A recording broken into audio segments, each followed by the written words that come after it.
just tell the truth and trust in the American people that over time they're going to know what the truth is. Yes, it is time for the truth. Right here, right now. This is the Conservative Syndicate. Real conservative talk from real conservatives. With your host, John Matthews. The latter-day prophet. Saying against the hypocrisies of our time. And Joe Akos. You want answers. I want the truth. You can't handle the truth. The Conservative Syndicate is comprised of some of the most informed pundits and activists available today. Together, we seek to tear down the imaginary wall, a separation between church and state through education, information, and engagement on the religion of politics and the politics of religion.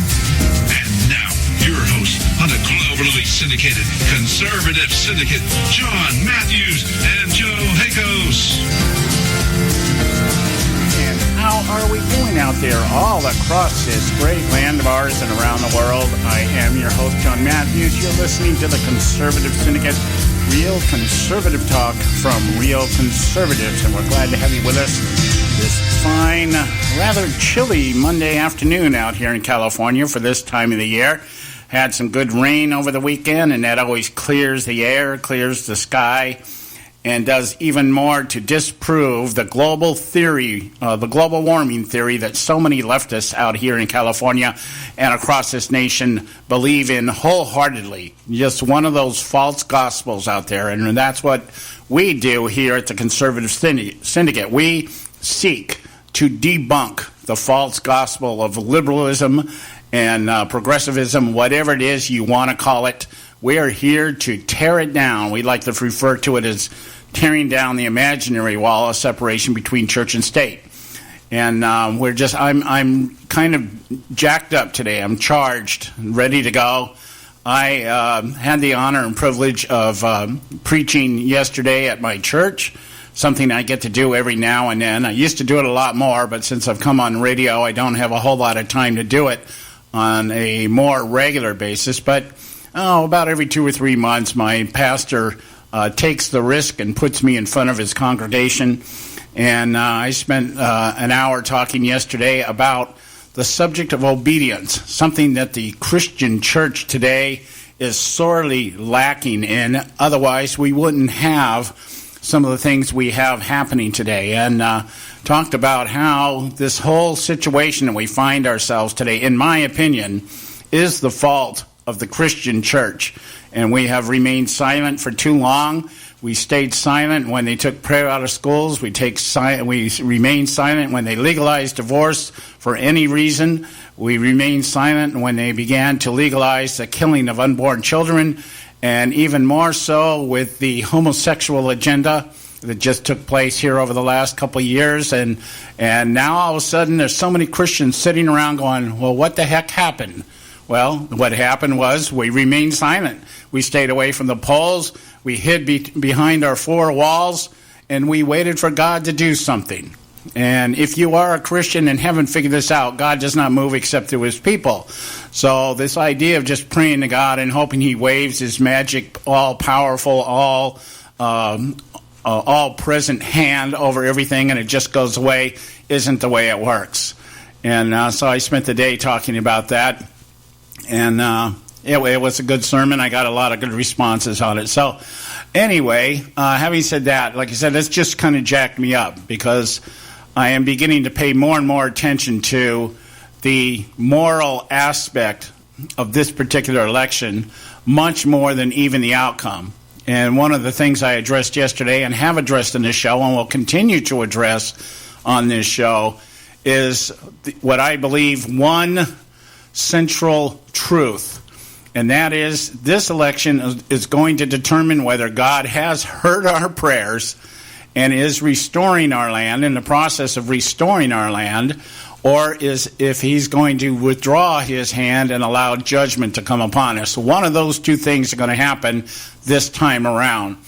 And I'm telling you, as the mad prophet, one thing I know about prophets: if you don't adhere to what the prophets say, God withdraws his hands.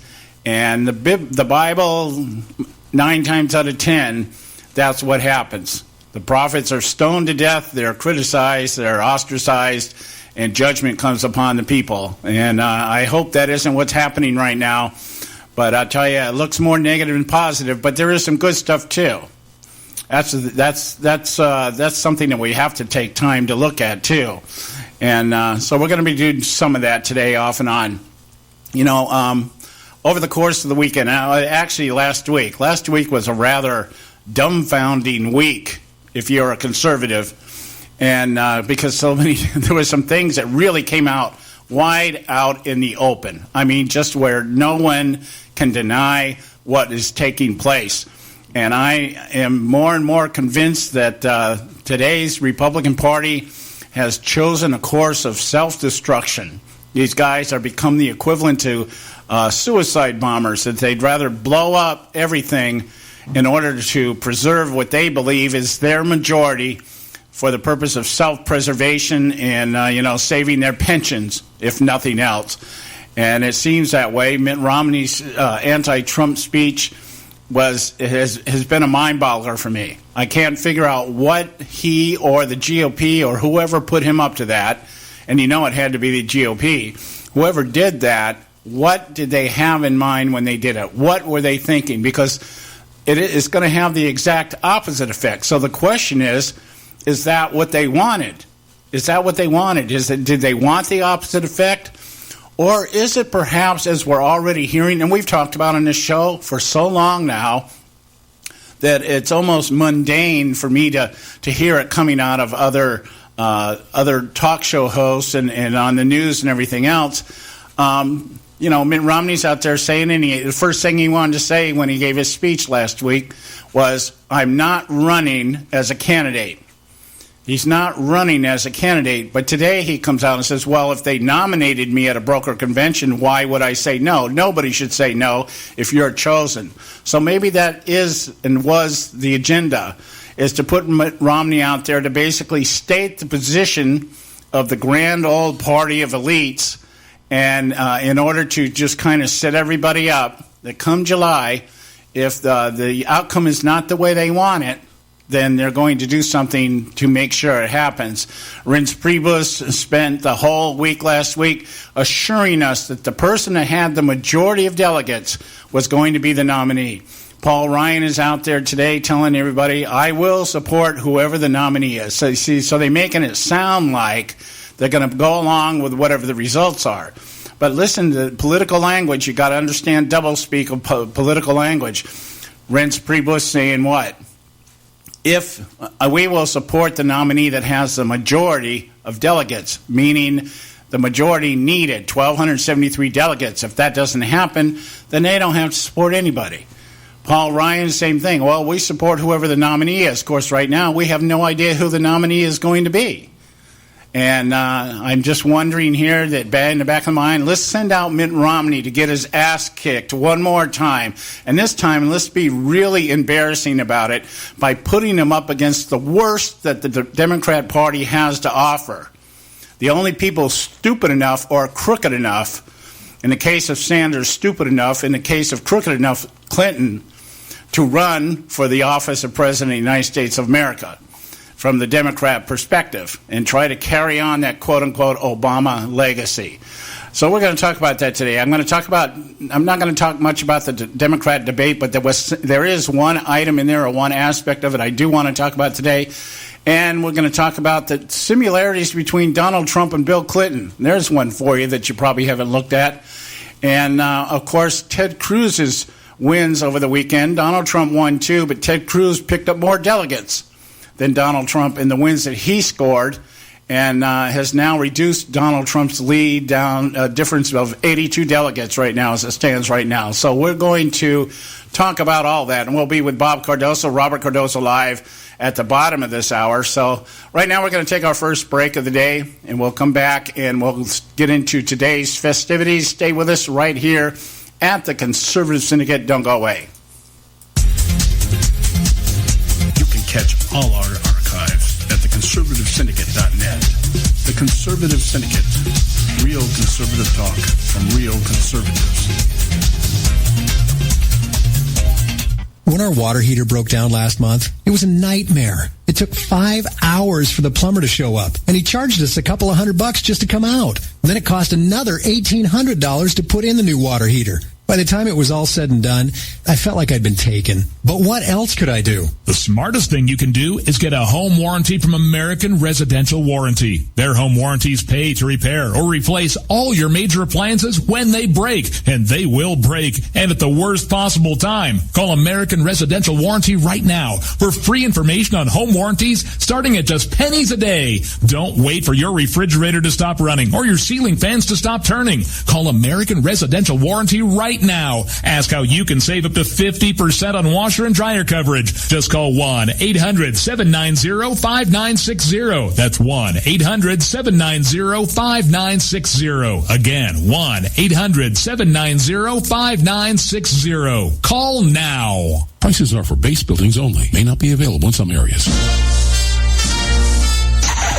Attention business owners, do you want a stimulus package that really works? Before you spend thousands of dollars more than you should on your next building project, listen to this. General Steel has a stimulus package designed to help you save as much as half the cost of conventional construction on your next building. As much as half. That's right. General Steel can save you thousands of dollars with a pre-engineered steel building designed for your business or church. How about a 50 by 100 foot building for under $30,000? So don't pay thousands more than you should without calling General Steel first and save as much as half the cost and time of conventional construction. With the projected demand for steel in Japan and China, prices may be skyrocketing. 877-927-3360. 877-927-3360. 877-927-3360. Limited time offer, 24-month commitment and credit qualification require cancellation fee, auto pay, and paperless billing, and other restrictions apply. If you can't see the difference, why pay the difference? Switch to Dish for the best deal in entertainment. Only Dish brings you the best in entertainment for less than $20 a month.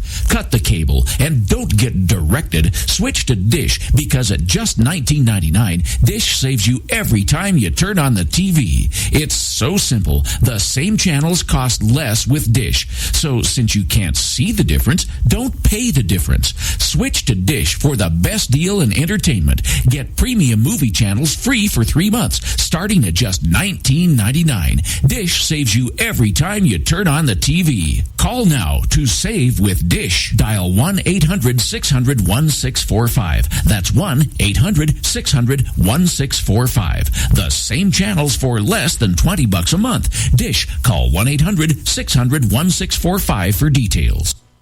Hey folks, if you're like me, you don't place a whole lot of trust in today's media for the real truth and facts regarding the volatile world of finance and politics. When I want the real scoop on money, I go to the most trusted source I know, my good friend and colleague, Bob Cardoso. Bob is a noted expert with a PhD in international finance who airs his nationally known, globally syndicated show, Robert Cardoso Live, daily, Monday through Friday from 4 to 6 p.m. Pacific Time. With Bob, you'll get the right information at the right time from someone who knows his business and can help you make the right decision concerning yours. Again, Bob airs daily, Monday through Friday from 4 to 6 p.m. Pacific Time. Visit his website at robertcardosolive.com for information regarding stations and topics. That's robertcardosolive.com. Check Bob out.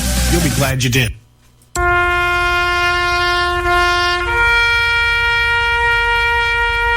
Read something recently worth thinking about. It's the soldier, not the campus organizer, who's given us freedom to demonstrate. It's the soldier, not the reporter, who's given us freedom of the press. It's the soldier, not the poet, who's given us freedom of speech. It's the soldier who serves under the flag, who defends the protesters' right to burn the flag. Isn't it time now to demonstrate that we support our troops? Were it not for the brave, there'd be no land of the free. Fred Thompson's message was brought to you by citizensunited.org.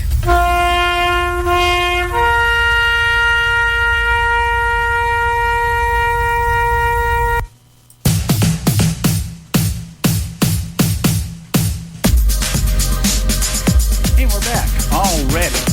And you are listening to the Conservative Syndicate with real conservative talk from real conservatives. There we go, got it out. Just had a momentary Bushism lap there and lapse. So we're glad you took the time to join us tonight. Let me start out with the light stuff today first, and then we'll get into the heavier stuff that's going on right now. If you listened to the GOP debate last week, the one that took place last week, I believe it was, well, whatever day it was, last Thursday, okay? And if you were like me, I couldn't watch the whole thing. I had to go. I would flip back and forth. The back and forth stuff is just beginning to gnaw at me from everybody. There's nobody not guilty. And then Kasich, the guy that tries to play Wally, or tries to play the Beeve up there on the stage, that even incenses me even more. What a gutless turd that guy is. But anyway, so I danced back and forth on that, and but one of the things I did notice, there was some cracks in the facade of Donald Trump. And one of the things that began to appear, two of the things that began to appear, is that this guy is not as squeaky clean as he tries to appear or try to paint himself in terms of being a non-politician and an outsider. That obviously is not the case. A man who has spent his whole life buying off politicians is as much a politician as the ones he is buying off. His people don't believe that. People don't buy into it. They think just because he's some kind of businessman, great businessman, which, by the way, even that came into question, and I think justifiably so. Not everything Trump has touched has turned to gold, including the instance or the reference to the Trump University, which is what I want to talk about in just a moment. But here's what I'm getting at, is that this guy showed some cracks. He showed that he was vulnerable.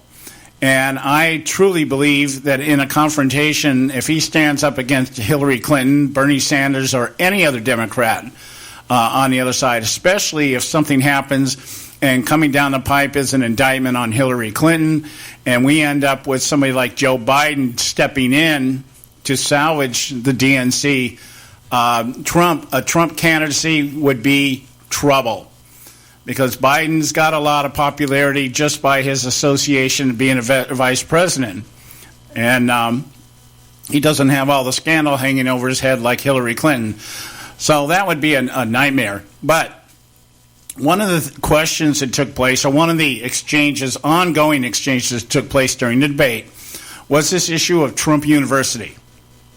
And Trump University apparently has had some real problems. It's been called a scam. It had a D business rating from the Better Business Bureau, and I can tell you that's pretty hard to get. It's not hard to get an A rating with the Business Bureau, because as long as nobody's complaining about you, they'll give you an A rating. That's how you get an A rating with the Better Business Bureau. You either pay for it, or over a course of time, you don't have any complaints. So they just say, okay, well, nobody's bitching about this company, so therefore, they must be a good company, that kind of thing. And what happened here was there was this big exchange between Rubio and Cruz and Trump about the case that is against the class action lawsuit against Trump University. And Trump kept trying to downplay it. It's going to get settled, that kind of thing. Of course, Trump also argued that the reason why this is ongoing is because Trump does not settle. He doesn't settle lawsuits. If people sue him, he goes to bat. He goes after them and, tries to whatever he tries to do. He maybe scare him away. You got to spend more money to litigate against me than I have an unlimited amount of money. I can litigate this thing all night long. Talking about the fact that any ruling on this case is going to take another 3 to 5 years, that kind of stuff. And but during that time, somewhere in the commercial breaks, and I'm not exactly sure, I'm speculating here, but one of the things that apparently happened, I was looking at the New York Times, and he wrote an article, Nick Corasaniti at the New York Times, wrote an article over the weekend about Trump breaking the campaign or breaking the ground rules of the debate by conferring with his campaign manager during commercial breaks. Apparently there's some rule that you cannot converse with your campaign people in between commercial breaks. And I don't know why that is, but my thought is that the reason why they do that is that you don't have your campaign manager feeding you fodder in between commercials while, if you get under attack or something, you can't now, hey, this is what you should say in response to that kind of thing. And it seems like what happened was during the commercial break, Trump must have given some instructions to his campaign manager, because we saw and heard towards the end of the debate or after the debate that Trump brought a fax to Megyn Kelly about the Better Business Bureau rating of Trump University. And Trump was up there claiming that the university now has an A rating with the Better Business Bureau. And so what Trump was trying to play out is that, okay, we had a bad streak here. There's a class action lawsuit going on. I'm fighting it. It's going to take 3 to 5 years to figure this out. Therefore, I should be given grace on this, because now the Better Business Bureau grades Trump University with an A rating. And what we found out after the debate was the reason that happened was because Trump, actually I think I found out during debate, I think it was Rubio who brought it up. The reason that Trump University now has a Better Business Bureau A rating is because he changed the name of the company. And as I just said, if you have no complaints registered against your company, the Better Business Bureau will assume that you're an A-rated company, that you're legitimate. So Trump did what a lot of people do, basically shut the doors and reopened it under another name, and now he's trying to lob that out there as, no, see, we've settled our problems. Of course, the lawsuit that's against the company, class action lawsuit, which means there's several people suing Trump University for not getting what they said they were going to get. And so Trump tried to play this off. See, this is one of the cracks in the facade. This feeds into the other things, the other failed businesses of Trump. Trump has been very successful in real estate, but he's been a dismal failure in almost everything else he's put his hands to. And that is something worth thinking about, because one thing I do know about real estate is that when you go in to do a real estate deal at the level that Donald Trump is doing it, there are other people involved. There are major investors. And so what you do is you get the best real estate agents together, people that do this for a living, people like, Dianne Feinstein's husband, who has the CB properties out here in California, probably leases a third to a fourth of the properties out here to businesses. And so you get these kind of people together because these are major investors. And so you have enough people sitting at the table that you can reason out what the best approach is as to what to do. So Trump has had a lot of success in real estate, but everything else I've heard about, he said, with Trump Vodka, what the hell was that? Trump Vodka and some of the other ventures that he's gone into have gone under. And this is what our people are saying, well, you've been bankrupt 4 or 5 times. And no, I haven't done that. I haven't been bankrupt. We've reorganized or something like that. It's the same as like what he did with Trump University. You draw back, you reorganize, you pitch it out there under a different name, you merge something, you sell something off or whatever, and then you can come back and claim, oh no, that it was reorganization. It was a Chapter 11, it wasn't Chapter 7, that kind of stuff. So these breaks in his facade that Donald Trump is this great deal maker, I think is greatly, greatly overplayed, because in the real estate business, I can guarantee you, he isn't the only guy sitting at the table making decisions about what's going down in terms of the next hotel or what property you're going to buy for the purpose of development or anything else. He's got other people at the table with him because he's got other people's money put into this thing. He's not just investing Donald Trump's money. No successful businessman at that level does that. It's OPM, other people's money. So that facade there. But I want to get back here to this idea that he just thought he could do it. The rules say you can't converse with your campaign manager, but he just went ahead and did it. Now, along with that, the reason I bring that up is because that's a very elitist attitude. That is somebody just thinks, hey, I can break the rules because I am who I am. And we turned right around and found the same thing on Election Day, one of the primaries up in Boston. Bill Clinton out there trolling out there in the polling place out in Boston. And there's been a petition put out there. The last count I saw, they had 110,000, I believe it was, 106,000 have signed an online petition requesting that Bill Clinton be arrested for violating campaign law. Not debate rules, but campaign law. He was out trolling around in Massachusetts, in the Boston area, going into the polls, and doing the baby kissing thing and shaking hands and taking pictures with people. Well, this again, is an elitist attitude that I don't have to obey the rules. I can do what I want. But see, here, this underscores what the Clintons are about, and then why they always get away with what they get away with outside of their friends and connections. What they do is they know how to go to the edge. They know how to push the limit. And so what happened here is the state of Boston has replied to this petition and said that Clinton didn't actually break any laws, even though he was in the polling place. The document that the state put out there says a person standing within 150 feet of a polling location, including observers in the polling location, may not hold any campaign sign, hand any person literature intended to influence the voters' actions at the polls, wear any campaign buttons or identifying signage, solicit a person's vote for or against a candidate or question on the ballot, or distribute stickers. So what Clinton say, I didn't break any laws because I didn't do any of these things. I just went and hung out at the poll.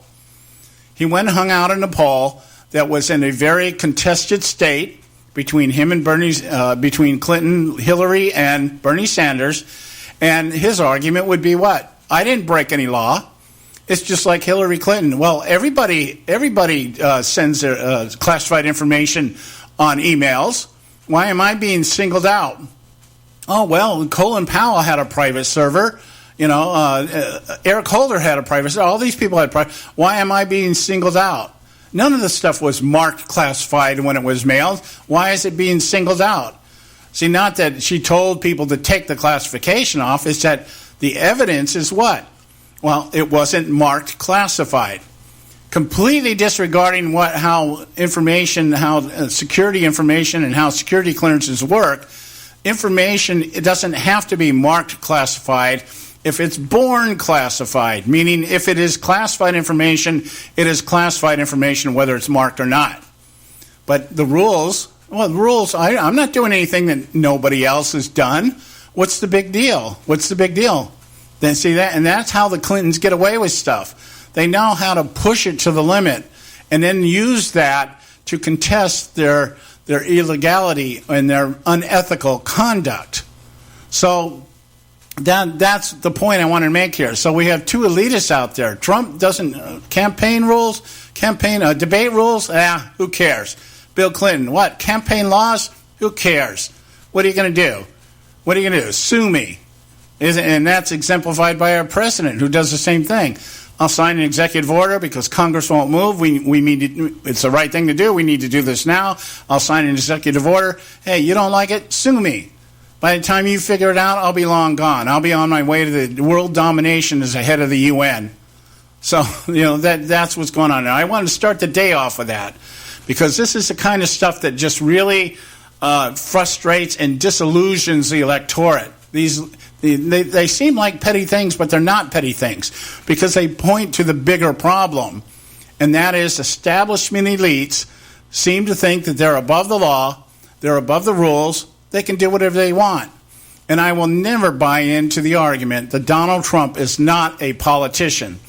He is a politician who has never run for office. That's what he is. That does not make him an outsider. It just makes him a newcomer. It's a newbie. He's a newbie. So let's get those things straight, and let's get them straight right now. So we got to go to break. When we come back, I'm going to talk about the GOP side for a moment here, referring to the Mitt Romney, I like somebody's named him now, Flip Romney. We're going to talk about that when we get back. Stay with us right here at the Conservative Syndicate. Don't go away. You can catch all our archives at the conservativesyndicate.net. The Conservative Syndicate. Real conservative talk from real conservatives. Limited time offer, 24-month commitment and credit qualification require. Cancellation fee, auto pay, and paperless billing and other restrictions apply. If you can't see the difference, why pay the difference? Switch to Dish for the best deal in entertainment. Only Dish brings you the best in entertainment for less than $20 a month. Cut the cable and don't get directed. Switch to Dish because at just $19.99, Dish saves you every time you turn on the TV. It's so simple. The same channels cost less with Dish. So since you can't see the difference, don't pay the difference. Switch to Dish for the best deal in entertainment. Get premium movie channels free for 3 months, starting at just $19.99. Dish saves you every time you turn on the TV. Call now to save with Dish. Dial 1-800-600-1645. That's 1-800-600-1645. The same channels for less than $20 a month. Dish. Call 1-800-600-1645 for details. Attention taxpayers. If you've received a notice from the IRS or state, do not ignore it. It's also a big mistake to try and handle your tax problem on your own. If you owe back taxes, it's a fact that the government has the power to take everything you own, including your home, business, wages, savings, and your freedom. But here's the good news. There's a special toll-free tax hotline set up especially for you. This tax hotline will tell you about new programs that are geared to help you dramatically settle, reduce, or eliminate what you owe. But you have to call now. Take down this number or put it in your cell phone. But call 866-761-0959. 1-866-761-0959. When you call, you get free information on how you can reduce or eliminate back taxes, including penalties and interest. You can also be helped if you have unfiled returns, a tax lien, wage garnishment, bank levy, or if you've been entered into a payment plan but can't make the payments. Don't make the big mistake in thinking you can ignore or handle your tax problem on your own. You can stop the collection process immediately. Call this special tax hotline today for free info at 1-866-761-0959. That's 1-866-761-0959. 1-866-761-0959. Term life insurance. It can be a powerful way to protect your assets and your family. You work hard to earn and save your money to build a nest egg for the future. Don't let it get wiped out because you didn't plan ahead. Take the time now and make a small investment in $500,000 or more in quality term life insurance. Call the Term Lifeline and let us shop the best companies to give you the lowest rates. We specialize in policies of $500,000 and above. Ask about some of our 10 and 20-year fixed rate plans with guaranteed rates. Call the Term Lifeline right now for your free insurance quote. 800-870-3609. 800-870-3609. You owe it to yourself to protect your family and your assets. Make term life insurance part of that plan. Call the Term Lifeline right now. 800-870-3609. 800-870-3609. Hey folks, if you're like me, you don't place a whole lot of trust in today's media for the real truth and facts regarding the volatile world of finance and politics. When I want the real scoop on money, I go to the most trusted source I know, my good friend and colleague, Bob Cardoso. Bob is a noted expert with a PhD in international finance who airs his nationally known, globally syndicated show, Robert Cardoso Live, daily, Monday through Friday from 4 to 6 p.m. Pacific Time. With Bob, you'll get the right information at the right time from someone who knows his business and can help you make the right decision concerning yours. Again, Bob airs daily, Monday through Friday from 4 to 6 p.m. Pacific Time. Visit his website at robertcardosolive.com for information regarding stations and topics. That's robertcardosolive.com. Check Bob out. You'll be glad you did.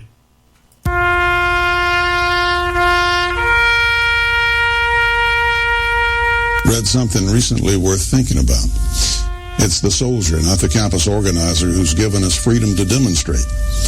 It's the soldier, not the reporter, who's given us freedom of the press. It's the soldier, not the poet, who's given us freedom of speech. It's the soldier who serves under the flag, who defends the protesters' right to burn the flag. Isn't it time now to demonstrate that we support our troops? Were it not for the brave, there'd be no land of the free. Fred Thompson's message was brought to you by citizensunited.org.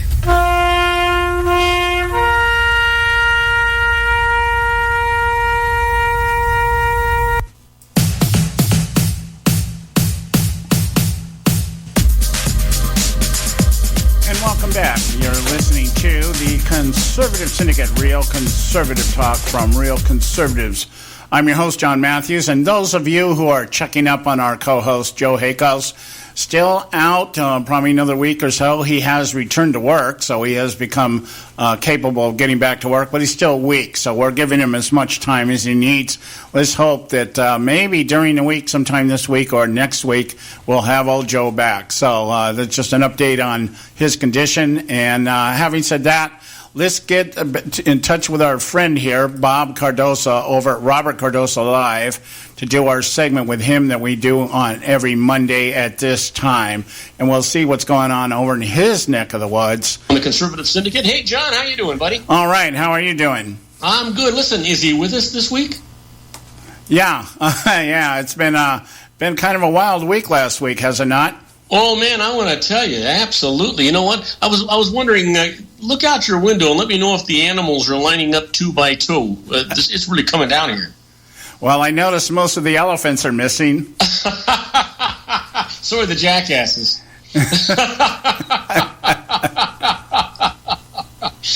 Yeah. Hey, listen, is Joe with us this week? No, he is getting better, though. He actually returned to work today, so... He's taking steps in the right direction, but I just don't want to push him. Like I said, he's pretty weak. He talked to me this morning, and he's back at work, but he's kind of like, yeah, just one step at a time kind of thing. This thing really took him down. So let's hope maybe sometime midweek or next week he might be able to get back here. Well, the one thing we need him to get well and not push himself. So, it doesn't do any good for him to come back too soon and put himself in a frazzle and get a recurring infection. Yeah, I think that's what caused his problem. Was he had the staph infection about 3 months ago, and he pushed himself when he came back, and it created other problems. So I just said, take your time. I can do this for the time being. He'll pay me back when I go on vacation this year. And he has to do this. Yes, he will. Hey, listen, are you as fed up with the GOP guys having these little schoolyard kitty fights as I am? You know what I mean?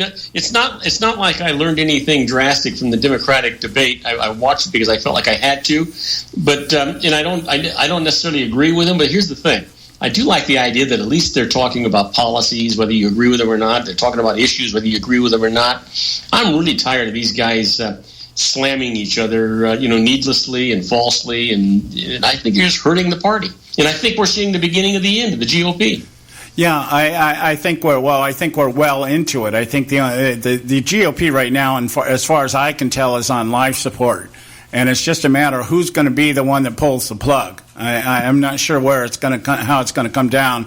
I'm not sure whether it's going to be let's do a brokered convention and just throw the will of the people completely out in the open and let everybody know we don't care, or whether they try to float some kind of third-party candidacy out there. There's talk that some of the elitists are talking about creating a new Republican Party, that kind of stuff. So Isn't that funny? That's what we used to hear about us right-wing extremists. Yeah. That's you know what? We've come full circle. I was telling some friends the other day. You know what? I've actually become embarrassed and reluctant to admit that I'm a Republican. And the truth is, John, that. Now, if I had a choice, if I could vote in the primary, in some states you can, as an independent. In California, you can't. But if I could vote in the primary for whoever I wanted, I'd be an independent, I think. Well, last 2 years ago, I left the Republican Party, and I registered as an independent. And that was hard for me to do because I don't like independents for the most part any more than I like liberals, because independents, in my opinion, are people that sit on the sidelines and watch everything happen and tell us how screwed up we are. Yeah. And, so that's kind of a very fickle group of people, but I couldn't see where else to go. But then last year... I've always looked at it, John, as, and maybe I've got a wrong impression. I've always looked at it, and I haven't looked at it that closely. I always thought that the reason that they were an independent party is that they were free to vote for whomever they chose, but that's really not the case. They run their own candidate that never has a chance to win. It just seems to me that what we need is a party, a different party, almost like they have in other states, where you have the ability to say, I want a full ballot, and I want to be able to vote for a Republican or a Democrat or an independent or a Purple People Leader. I want to be able to vote for whoever the heck I want to vote as an independent voter. Yeah, well, that's true. I mean, that is the logic that everybody uses and why people register as independents, or at least that's their argument. But I just find in most of my discussions with independents, what it gives them the license to do is to vote one way or the other and then blame the other side when they lose. You know, but they can't vote in a primary. They have to wait for the general, right? Yeah, I mean, you know, when Obama's in office, everybody's talking about, you know, how bad Obama is. And when Bush was in office, everybody's talking about how bad Bush is. And the independents are the ones that sit there and say, yeah, see, we told you these guys are idiots. And I call them, you know, they're like Monday morning quarterbacks. That's really what they are. So. Well, I just think that it's wrong that such a large segment of our population doesn't have the ability to pick who is going to run in the general from all the different parties. You know what I mean? Yeah. The fact that I would like to be an independent, it doesn't mean that I would. Let me put it another way. My grandparents and my parents were diehard Democrats. I mean, you know what? You could be a serial killer, but if you were a Democrat, you got their vote. They went right down the line, right? When my mom found out that I voted for Richard Nixon for president, she didn't talk to me for 3 weeks. Oh, yeah. Well, my mom still hasn't talked to me. And, you know, my family was the same way. My family deified the Kennedys. You know, John Kennedy Jr. was the resurrection of Jesus Christ in our family. And, so that was a big deal. When I was the first, and I think up to this date, the only conservative in my family. And a lot of it just to do, my brothers and sisters, just basically out of ignorance, just stay, you know, what the family is. It's like being Catholic. Oh, I was born Catholic, I guess I'm Catholic. But I was the first one to break away from that mold. My father later came around. My father later turned into a Republican and was a pretty staunch supporter of Ronald Reagan. So that was, that was because of me. We used to sit in a room and argue for hours about it. But what I would say is that what I did last year was I registered in the Conservative Party USA. There's actually a bona fide Conservative Party that's out there. And so I signed up with them, and I've been very pleased with what these people are doing in terms of getting the word out and working towards getting a solid conservative candidate right now. The fact that they endorsed Ted Cruz is also a big point for me. So, John, if you are a member of the Conservative Party as opposed to the Republican Party, do you get to vote in a primary for the Conservatives? No, I would have to vote for the Conservative Party candidate in a closed primary. But in California now we have open primaries, so that doesn't make any difference anymore. Explain that to me. Huh? Explain that to me. What do you mean an open primary? Well, in California, we now have open primaries. So it's not a matter of voting for a Republican or a conservative or a Democrat. We embrace the open primary process. That's how Jerry Brown won. So then all of the candidates, Republican, Democrat, Conservative, Independent, they're all listed on the primary ballot? Yes. And you don't get a special ballot because you're one or the other? No, it's like if you went to... So I could be an independent and still be able to vote exactly the way that I was saying, right? Right. That's what happened in the Jerry Brown election here. We had then that's how Jerry Brown won. And what happened was, and we're seeing it right now. See, this is what you're saying feeds right into a theory that I have right now about what's going on with Donald Trump. But what happened in California here was that the top two people on the ballot are the ones that end up facing off against each other, whether they be Democrats, Republicans, or whatever. Mm-hmm. So what happened was a lot of Democrats voted for Neil Kashkari in order to knock Tim Donnelly out because Tim Donnelly was the conservative candidate, and they wanted a more moderate candidate. And so what they did was a lot of Democrats went to the polls and voted for Neil Kashkari. He overcame a 23-point margin. in that election and ended up beating Tim Donnelly by 3 points, faced off against Jerry Brown, and got wiped out. Well, you know what? We've got to take a break, and I know that you do too. When we come back, let's talk about that theory you have about Donald Trump in the primary. We'll be right back with John Matthews after these brief messages. Okay, guys, we'll be right back. Stay with us right here at the Conservative Syndicate. You can catch all our archives at theconservativesyndicate.net. The Conservative Syndicate. Real conservative talk from real conservatives. Term life insurance. It can be a powerful way to protect your assets and your family. You work hard to earn and save your money to build a nest egg for the future. Don't let it get wiped out because you didn't plan ahead. Take the time now and make a small investment in $500,000 or more in quality term life insurance. Call the Term Lifeline and let us shop the best companies to give you the lowest rates. We specialize in policies of $500,000 and above. Ask about some of our 10 and 20-year fixed rate plans with guaranteed rates. Call the Term Lifeline right now for your free insurance quote. 800-870-3609. 800-870-3609. You owe it to yourself to protect your family and your assets. Make term life insurance part of that plan. Call the Term Lifeline right now. 800-870-3609. 800-870-3609. Hey folks, if you're like me, you don't place a whole lot of trust in today's media for the real truth and facts regarding the volatile world of finance and politics. When I want the real scoop on money, I go to the most trusted source I know, my good friend and colleague, Bob Cardoso. Bob is a noted expert with a PhD in international finance who airs his nationally known, globally syndicated show, Robert Cardoso Live, daily, Monday through Friday from 4 to 6 p.m. Pacific Time. With Bob, you'll get the right information at the right time from someone who knows his business and can help you make the right decision concerning yours. Again, Bob airs daily, Monday through Friday from 4 to 6 p.m. Pacific Time. Visit his website at robertcardosolive.com for information regarding stations and topics. That's robertcardosolive.com. Check Bob out. You'll be glad you did.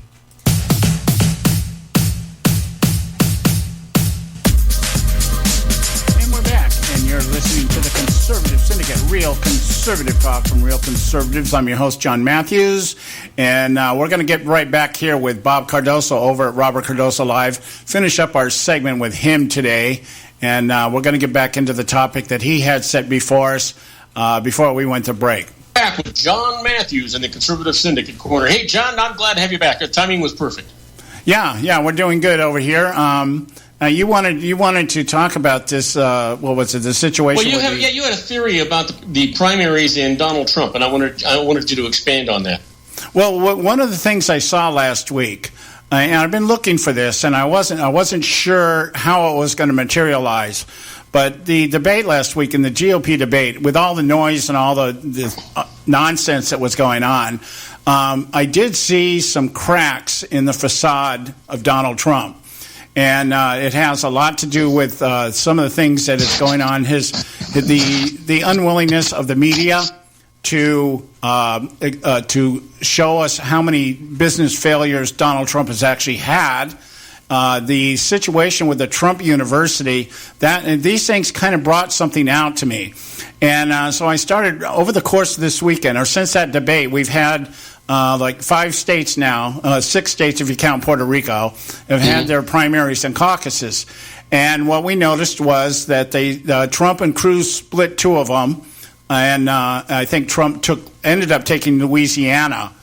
And I think Rubio. Let me interrupt you because and Rubio took Puerto Rico. Aren't the analysts saying that Trump might not have won if it weren't for the early voting? If they had waited until after the debate when Rubio had actually castigated him and so did Cruz, that he might not have won the 2 states that he did? Well, see, this is where I began to see a pattern here. What happened in Louisiana was half an hour after the polls closed in Louisiana, the media called the race for Trump. And they were basing the results on absentee ballots. And then all of a sudden, they started counting all these districts, And within a few hours, Cruz moved up to 4% within Trump. Trump had a 25% lead when the polls closed with absentee ballots. But then he only ended up winning Louisiana by less than 4 points. And then what they found out was people going to the polls were voting for Cruz and not Trump. So I started thinking about this, and one of the things that we have known for quite a while now, especially on the Democrat side, is that absentee ballots play an important part in their voting process. And we had instances in the last election with some states, some campaigns out there actually mailing in absentee ballots. Like in Colorado, they went down to Colorado University, dug through the dumpsters, found discarded absentee ballots of students that were no longer there, and mailed those in for their candidate, and they got caught doing it. So we have stuff like this going on. And so I started thinking, being as the fact that when we have these open primaries that we're talking about, and could we have the same situation we had here in California, where we have actually Democrats going into a Republican establishment, or going in and voting for the Republican for the purpose of putting Trump up in front of Hillary, thinking, is the tactic similar to what they did with Thad Cochran down in Mississippi when he was losing? They went out and they solicited Democrat voters to show up at the polls. And so Thad Cochran was able to take the election by an upsurge in Democrats voting and not Republicans. So the thought drifted across my mind, could that be what's happening here? Do the Democrats want a Hillary Clinton, Donald Trump ballot out there in the general election, because it would allow Hillary Clinton to use what she does best, that is the race card and the gender card and everything else, because that's all she's got to use in the campaign. So with that thought process out there, I thought, I wonder what the possibility is that either the Democrats are doing this through their organizations, or the Republicans are doing it. I'm not really sure. Yeah. Well, something else that I noticed too, and I was paying attention to, because I've watched all the debates, and I'm getting sick of watching these debates, but I watch them all, and I'm noticing a couple of things. One, Hillary Clinton and Bernie Sanders, those guys are really good debaters. Now, when you watch Ted Cruz and Marco Rubio, they're also really, really good debaters. Now that we've got the field down to 4 in the GOP, Donald Trump he's not much of a debater. He just makes a noise and he grunts and says the same things. He is not really a debater with these guys. Yeah, well, I think Cruz, to some degree, it's hard for me to argue that, because whatever he's been doing has been working. Trump won 3 states over the weekend. Cruz won 2. But they obtained exactly the same number of delegates. Yeah. And we look now today, Trump was leading last week, had 126 delegates over Cruz. Today he's only got 82 over Cruz. So whatever Cruz is doing, it is working. The other aspect of this that goes along with what I'm just saying is the fact that we're coming into primaries now that are closed primaries. That means the Democrats can't cross the aisle and vote for a Republican. So Gotcha. In these states where we're having closed primaries, Cruz is walking away with them. And so now we have that dynamic that we have to look at. And if this upsurge keeps going, I think what scares the GOP elites right now, much more than having Trump up there, is having Cruz be the guy that ends up winning, because then they're really in trouble. They can't just toss him aside. Yeah, they are. And watching all the pundits and things that I'm seeing, if Rubio doesn't win Florida and if Kasich doesn't win Ohio, then the establishment is in a world of hurt. Well, the argument with that is that if Rubio doesn't win Florida, what we'll see happen is that maybe Rubio and Cruz form a ticket and they go after Trump. I don't know why they would do that. If Rubio can't carry his own state, why have him on the ballot? Yeah, but I was thinking if Rubio Rubio doesn't appear to have a chance in hell to get anything here. If Rubio would back out now and fall behind Cruz could pick up those Florida delegates.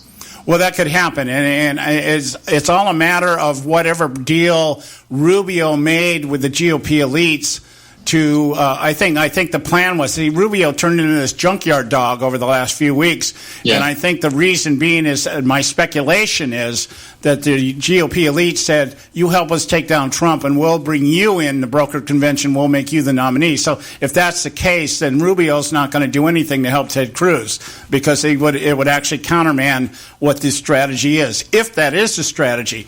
Kasich, on the other hand, is really, I think, something that's interesting for me to watch. He made the analogy today that people are looking at him. He says it's like Pepsi and Coke, and then Kasich. And Kasich is kind of like this new guy, interesting, but I'd rather stay with the standard brand. Yeah. And I'm thinking, no, Kasich is like Diet Coke.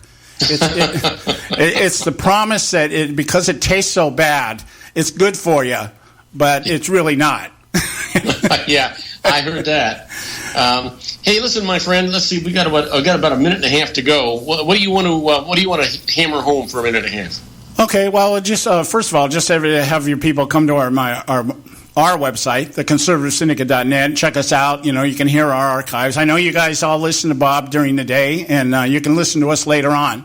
And just come to our website, theconservativesyndicate.net, and just really pay attention here what's happening during the course of this week. We've got another primary, I believe, coming up, I think a couple states tomorrow, but then March 15th, the big one. This is winner take all. In these states. And so what happens, and most of them are closed primaries. So we may see a real change in the dynamic here. And I'm just waiting to see a Trump meltdown. That's where I'm at right now. Yeah. You know what?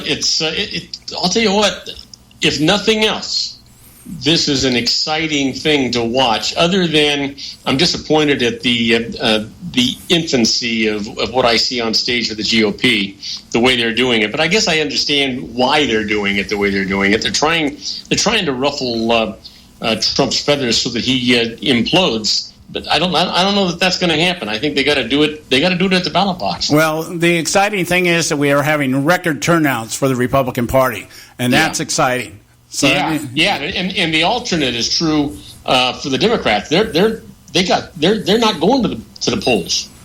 Yeah, so that in and of itself, I think, is worth all the noise. If we're having double the number of people, Republicans, showing up at the polls this year, and half the people showing up for the Democrats, so it's going to be real interesting when we get down to June and July.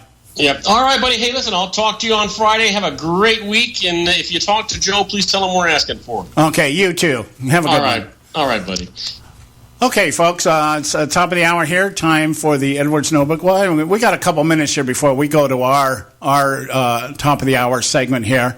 And I just want to recap this for you. This idea, I'm not sure, and I can't say for sure that it's actually happening. It could be that what is being said is the truth. That there are a lot of people that are what's the word I'm talking about? They're defecting from the Democrat Party and coming over and voting for Trump because they're as tired of the elites on their side as we are on ours. We have this element of populism just taking over this entire election cycle, where people are transcending their ideology, their theology, their culture, and coming over and just saying enough is enough. And I think that is good. I think on the left, we are seeing the same type of upstarts in the sense of those that want Bernie Sanders. Yeah, let's go with the entire total socialist program.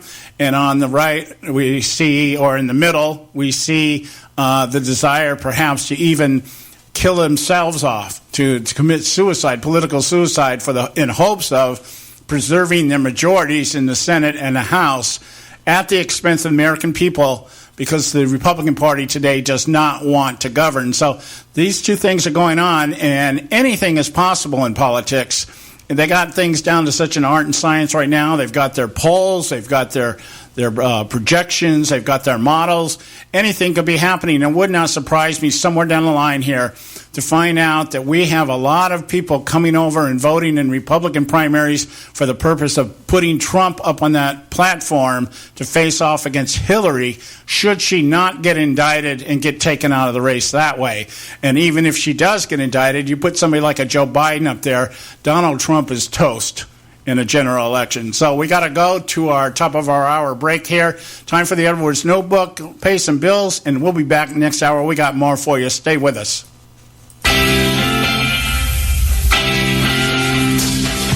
For a man who hasn't paid his taxes, Al Windbag Sharpin sure makes a lot of stupid noise. Hello, I'm Ron Edwards. On today's page from the Edwards Notebook, most people who owe at least $5 million in back taxes try to keep a low profile.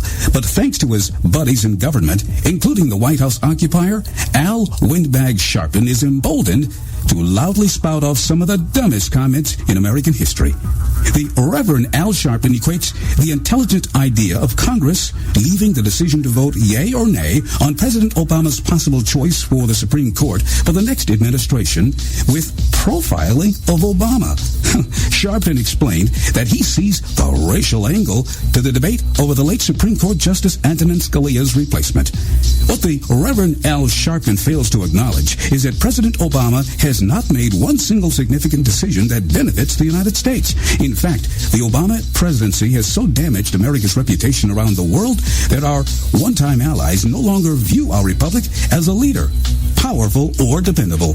Yet, our enemies like Iran can depend on this administration bending over to please them. The good news is Reverend Al Sharpin said that he will leave the U.S. if Donald Trump is elected president. Oh, and he can take the suddenly outspoken Mitt Romney with him. Bye now. I'm Ron Edwards.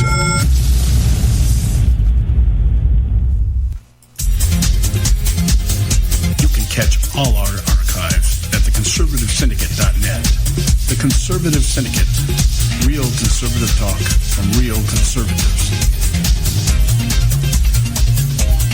When our water heater broke down last month, it was a nightmare. It took 5 hours for the plumber to show up, and he charged us a couple of $100 just to come out. And then it cost another $1,800 to put in the new water heater. By the time it was all said and done, I felt like I'd been taken. But what else could I do? The smartest thing you can do is get a home warranty from American Residential Warranty. Their home warranties pay to repair or replace all your major appliances when they break, and they will break, and at the worst possible time. Call American Residential Warranty right now for free information on home warranties starting at just pennies a day. Don't wait for your refrigerator to stop running or your ceiling fans to stop turning. Call American Residential Warranty right now. Ask how you can save up to 50% on washer and dryer coverage. Just call 1-800-790-5960. That's 1-800-790-5960. Again, 1-800-790-5960. Call now. Prices are for base buildings only. May not be available in some areas. Attention business owners, do you want a stimulus package that really works? Before you spend thousands of dollars more than you should on your next building project, listen to this. General Steel has a stimulus package designed to help you save as much as half the cost of conventional construction on your next building. As much as half. That's right. General Steel can save you thousands of dollars with a pre-engineered steel building designed for your business or church. How about a 50 by 100 foot building for under $30,000? So don't pay thousands more than you should without calling General Steel first and save as much as half the cost and time of conventional construction. With the projected demand for steel in Japan and China, prices may be skyrocketing. 877-927-3360. 877-927-3360. 877-927-3360. Hey folks, if you're like me, you don't place a whole lot of trust in today's media for the real truth and facts regarding the volatile world of finance and politics. When I want the real scoop on money, I go to the most trusted source I know, my good friend and colleague, Bob Cardoso. Bob is a noted expert with a PhD in international finance who airs his nationally known, globally syndicated show, Robert Cardoso Live, daily, Monday through Friday from 4 to 6 p.m. Pacific Time. With Bob, you'll get the right information at the right time from someone who knows his business and can help you make the right decision concerning yours. Again, Bob airs daily, Monday through Friday from 4 to 6 p.m. Pacific Time. Visit his website at robertcardosolive.com for information regarding stations and topics. That's robertcardosolive.com. Check Bob out. You'll be glad you did.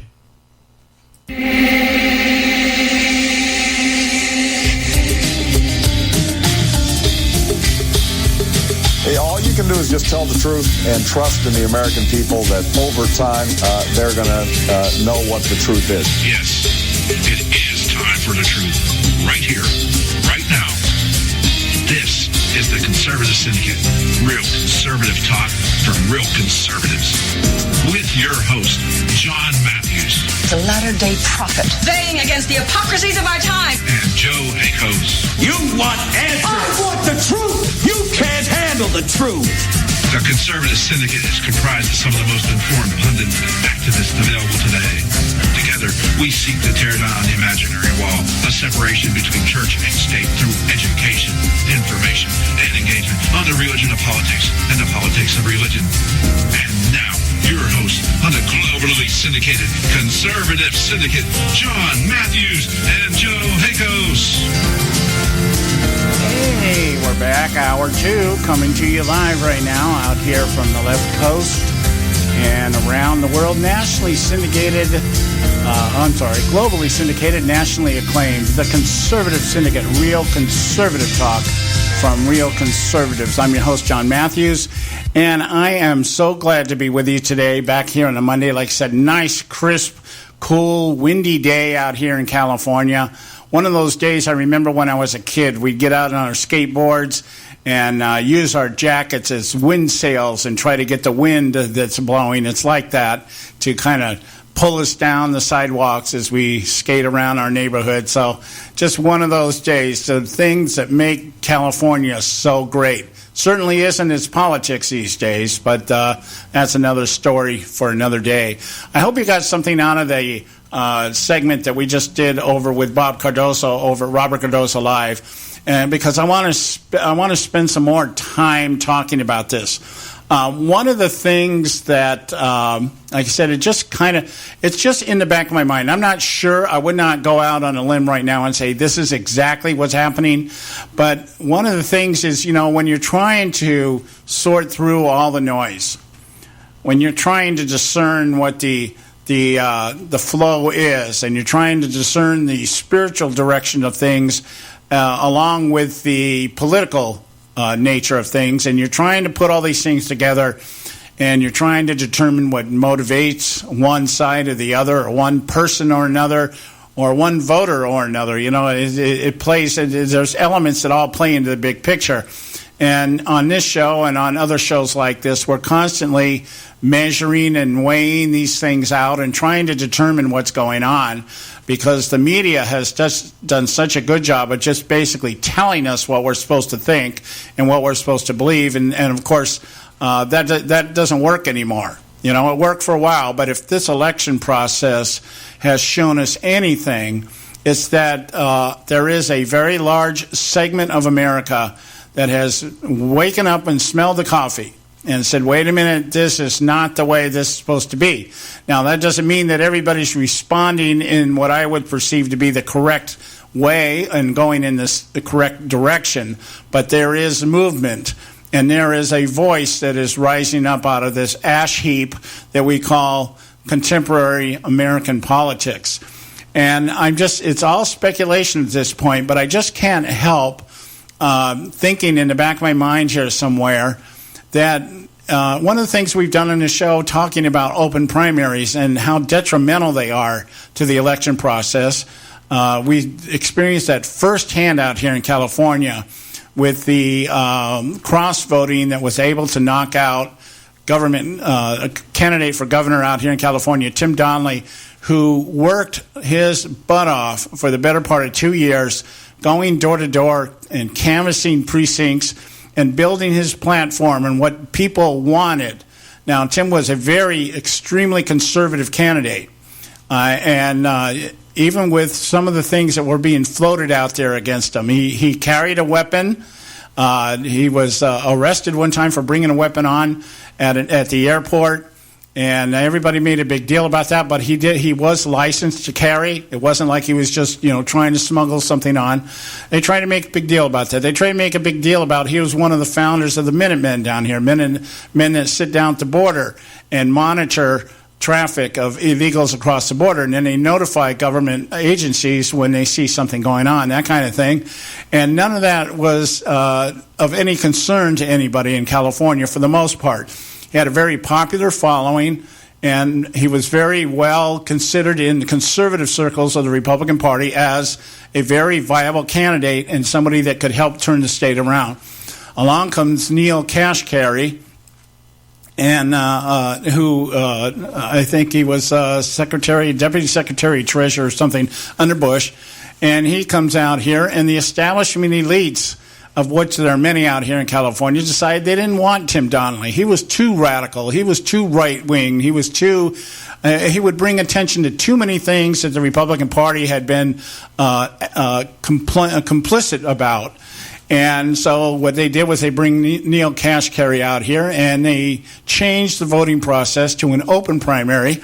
And what happened is, rather than having a Republican runoff between Kashkari and Donnelly as to who would face Jerry Brown, they threw them all in the same ballot and said, okay, first two people are the ones that run off.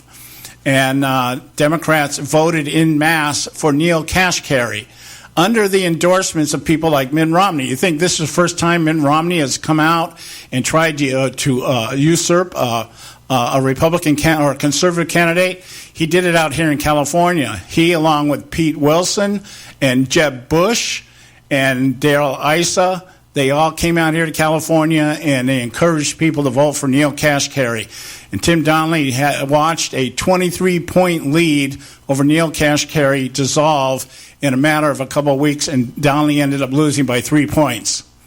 And so that's what happens here. And so this idea of these cross primaries, and I'm beginning to wonder, somewhere in the back of my mind, I'm actually wondering if maybe Trump has been actually nominated by the Democrat Party to run on the Republican ticket. Wouldn't that be something to find out?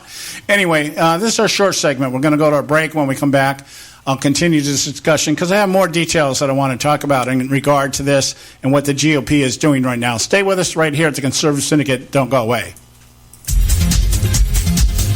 You can catch all our archives at theconservativesyndicate.net. The Conservative Syndicate. Real conservative talk from real conservatives.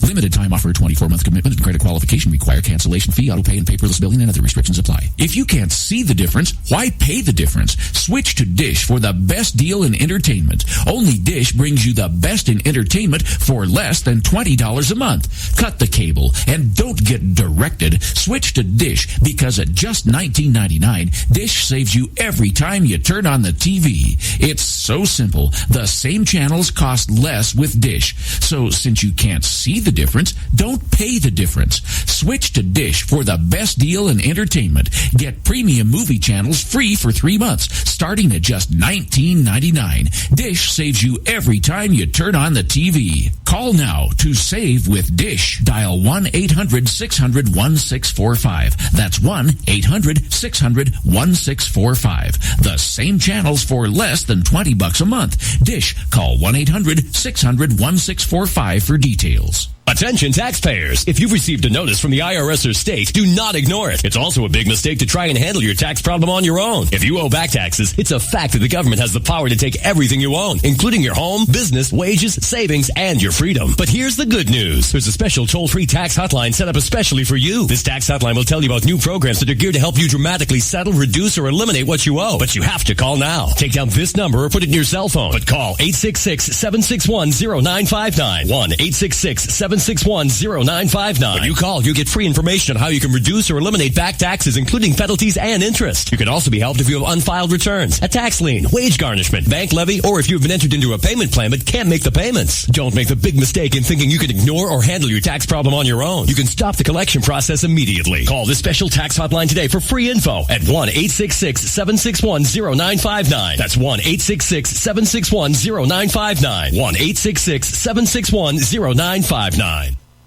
Term life insurance. It can be a powerful way to protect your assets and your family. You work hard to earn and save your money to build a nest egg for the future. Don't let it get wiped out because you didn't plan ahead. Take the time now and make a small investment in $500,000 or more in quality term life insurance. Call the Term Lifeline and let us shop the best companies to give you the lowest rates. We specialize in policies of $500,000 and above. Ask about some of our 10 and 20-year fixed-rate plans with guaranteed rates. Call the Term Lifeline right now for your free insurance quote. 800-870-3609. 800-870-3609. You owe it to yourself to protect your family and your assets. Make term life insurance part of that plan. Call the Term Lifeline right now. 800-870-3609. 800-870-3609.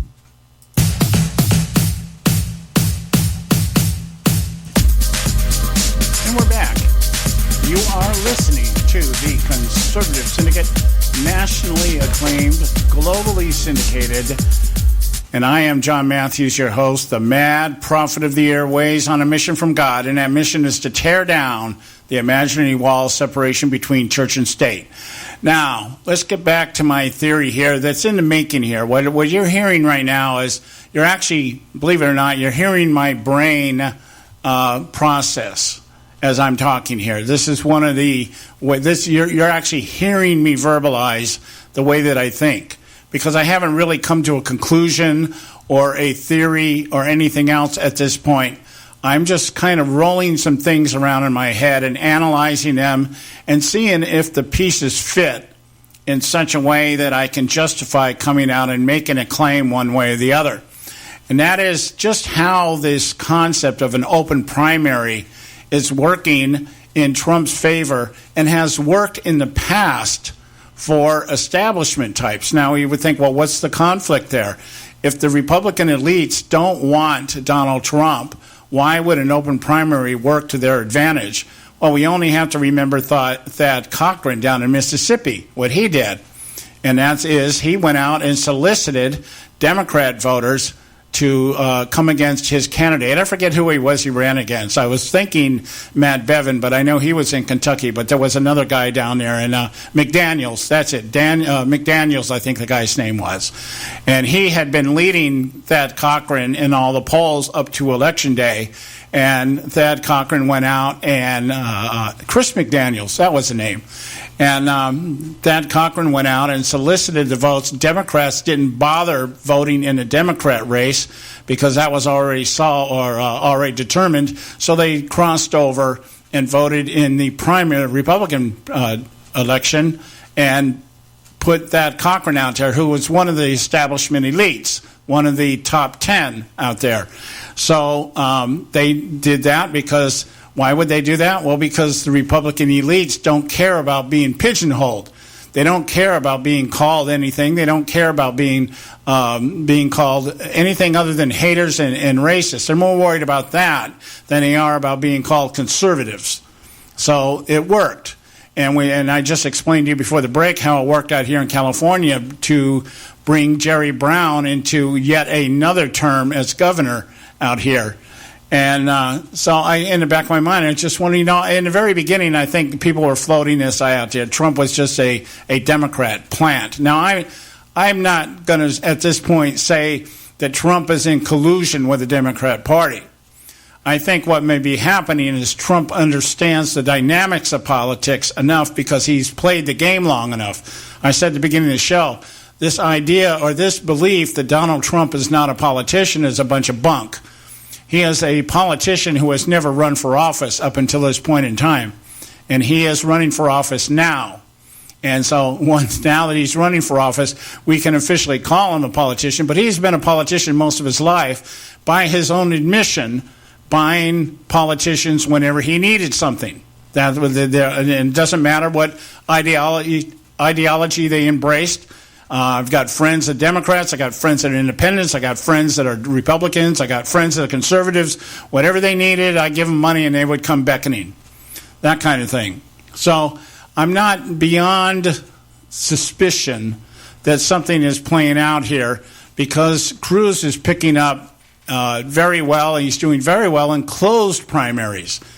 And we noticed, as I said, over the weekend, Louisiana, half hour after the polls closed, had called Trump the winner because he had a 25% lead counting absentee ballots. But people actually showing up at the polls reduced that lead down to 4 points. And in the end, Cruz and Trump both ended up with 18 delegates or 16 delegates. They ended up with an equal share, even though Trump won by 4 points. So, and that's kind of feeding into my thing here.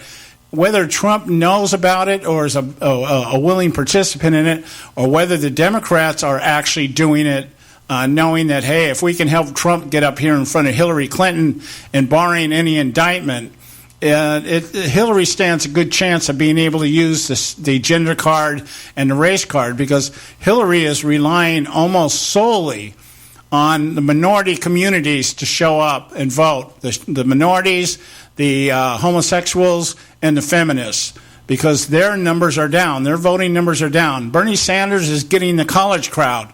But as I said, the college crowd isn't showing up to vote in the same numbers that the others are showing up to vote. And I said this is a problem Sanders is going to have. College kids have other things on their mind than who's going to be the next president of the United States. And even if they do care about who's going to be president of the United States, getting them out in numbers that will really affect the outcome is a very, very large task. And, you know, kids have a tendency to think maybe like a lot of voters do. And one of the things that we have coming up here that we're going to have to deal with is that if voters think, we got 3-1 showing up, Republicans to Democrats in elections, it doesn't matter if I show up or not. See, college kids are kind of like that, I believe, is what it is. Well, everybody else, I want Bernie Sanders, and I'd rather vote, but everybody is certainly Sanders is going to win because all my buddies and all my friends here are voting for him, so I don't have to show up, and then nobody ends up showing up. I don't know if that's true, but it is a dynamic that we have to deal with in the political elections. But looking at this scenario and just entertaining it, playing the devil's advocate, if you want to say, and seeing, what could be going on here behind the scenes, especially given the fact that the Republican Party seems willing to give up the White House if it preserves their majorities in Congress, it kind of makes me wonder what dynamic is out there that we have not been made aware of or have not seen that might be surfacing here at this juncture, either through carelessness or the GOP elitists thinking once again that they can just marginalize us voters because we're dumb and stupid anyway, and we don't know how to vote. Obviously, if you support Trump, you don't know how to vote. That's the claim out there. I would not necessarily disagree or argue with that claim, but the point being is that people are showing up in large numbers. The numbers have flipped from 2008 when Barack Obama came into office, and we only had about 4 million people show up on an average on some of these primaries, and the popular vote, Mitt Romney lost by about 3 to 4 million, and that was enough to determine the electoral count in the favor of Barack Obama. Barack Obama didn't win a lot of by the large popular margin. He won by electoral margins. And so all these dynamics you kind of have to look at, and you got to try to keep them in perspective of what's going on here. But we also had last week the CPAC, and that's why I'm saying all that to get to this point.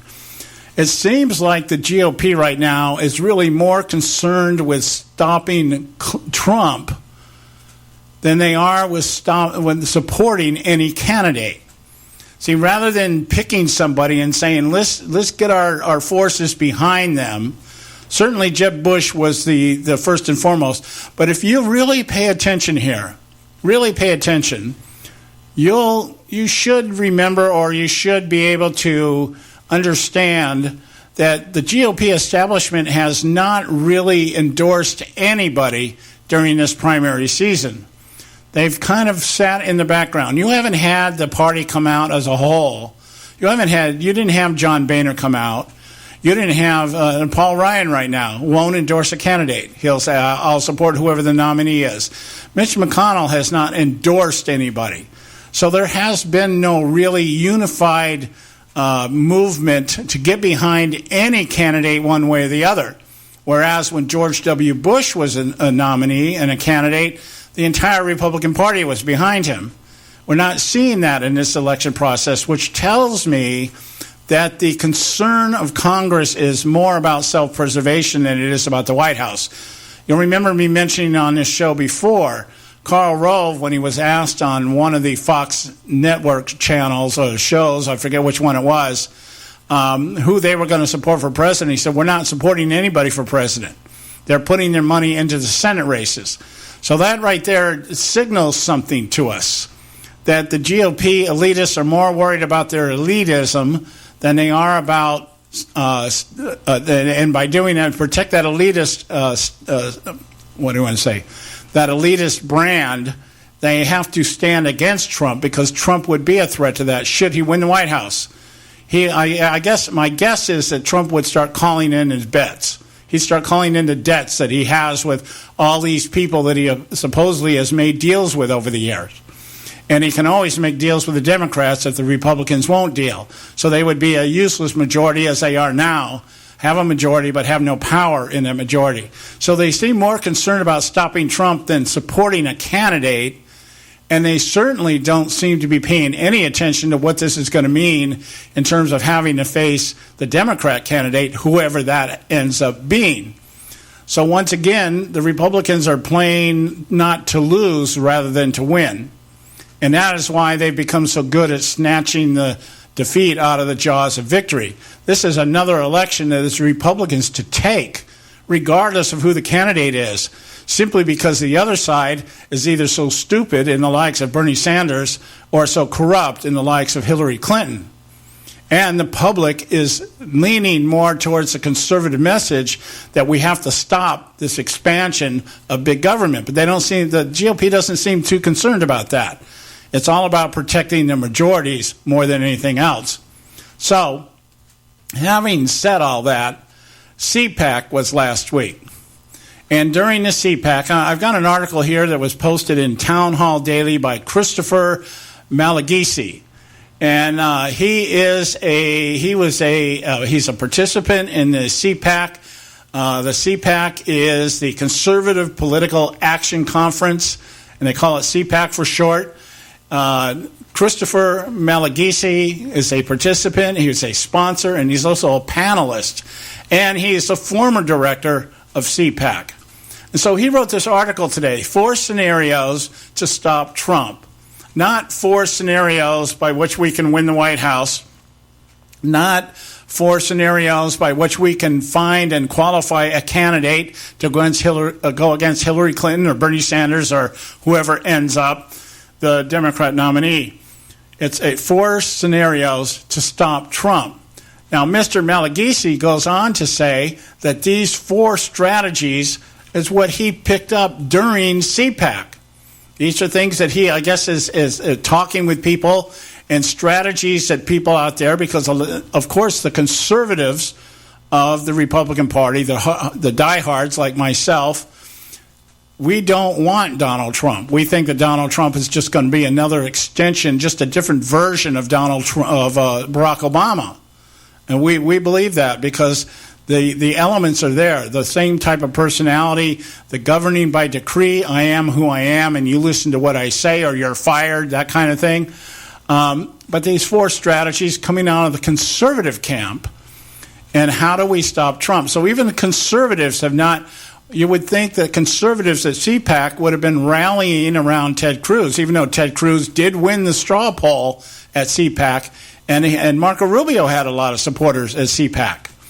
But it's all about stopping Donald Trump. See, we have once again bought into the narrative that has been presented to us by the media that Donald Trump is the guy to beat. Now, for all intents and purposes, he is, but he's not unbeatable. And that's what the media is trying to tell us. We might as well just accept the fact that it's going to be Donald Trump. Ted Cruz is proving that wrong, that Donald Trump can be beatable and actually is much more vulnerable than a lot of people seem to think that he is. If people were focusing more on his failed business enterprise than just thinking that because he runs hotels and has done it successfully and is a billionaire, that he's a successful businessman, and he is in the purest sense of the word. But when you look at the overall Donald Trump businessman, there's as many failures as there are successes. And I guess that goes with the territory. You have to try, and you don't hit a home run every single time. But this idea that everything he touches turns to gold is false and needs to be examined, because if he's out there making deals like Trump Vodka and some of these other things that he did in private sector, and they're all failed, if his education program is set up like Trump University, which has failed, then we have a major problem. We have somebody who's going to be trying to always dig himself out of the holes that he's putting himself in. So these are very realistic things we have to look at. So I got to go to a break here. When we come back, we're going to get into these 4 strategies, the 4 scenarios that could take down Donald Trump, offered by Christopher Malagisi at CPAC this year. Christopher Malagisi. Stay with us right now. It's time for Moments of Madness. Today on Moments of Madness.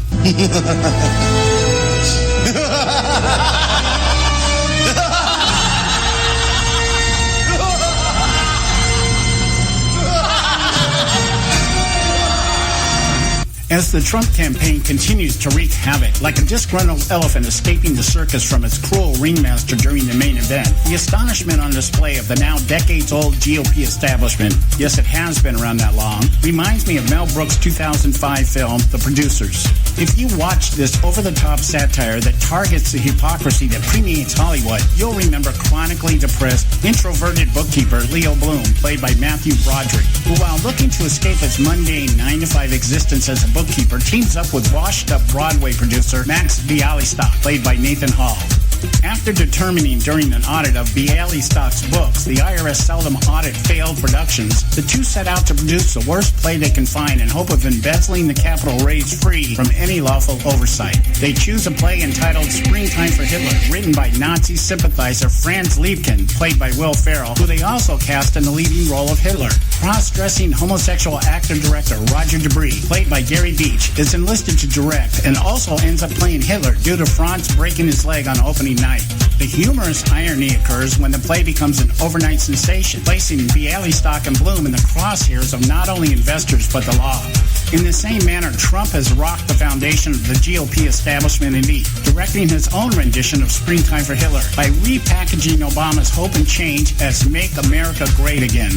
The difference being his self-funded campaign allows him to write his script as he goes, complete with rewrites of his positions in the past with zero accountability to his stated party, the special interest money that normally trumps the will of the electorate, and even the electorate itself.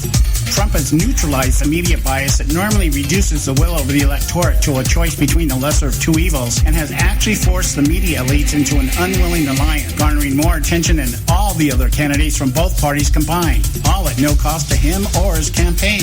Here's the madness. Anyone who believes Trump's path to the White House will steer around a brokered convention believes so under a dangerous false pretense. Those who believe such an action by the elites would result in an uprising of an enraged electorate that would march on Washington or stay home from the polls, depriving them of the victory they claim they seek, simply do not understand today's GOP. The dangerous false pretense I speak of is the elitists care what we think. The issues that matter to us mean absolutely nothing to today's GOP establishment. The evidence is obvious to anyone that takes just a moment to observe what has happened over the last 7+ years under Obama. Today's GOP does not want to govern conservatively. In fact, they wish not to govern at all. To support a Trump nomination is the kiss of death. If Trump runs against Hillary, the elitists on the other side, and loses, this allows the GOP elites to continue to talk a conservative game before surrendering to their enemies because they have, quote, no power. If the GOP wins the White House with Trump or even Cruz, they risk being exposed as people who would rather have Hillary. In the name of self-preservation, that cannot happen. The hard truth is today's electorate proves Jonathan Gruber's theorem. The stupidity of the American voter is the premise by which both establishments, left and right, chart their agenda, count their candidates, and govern, or don't govern. In the same way, leftists believe in the creation of utopia. Too many on our side believe the likes of Trump will induce a change in Congress that will restore our republic. Both are delusional. We might as well be learning our new national anthem, Der Guten Tag, Hauptklap, the sacred Siegfried Oath from Springtime for Hitler. This is John Matthews for Moments of Madness. You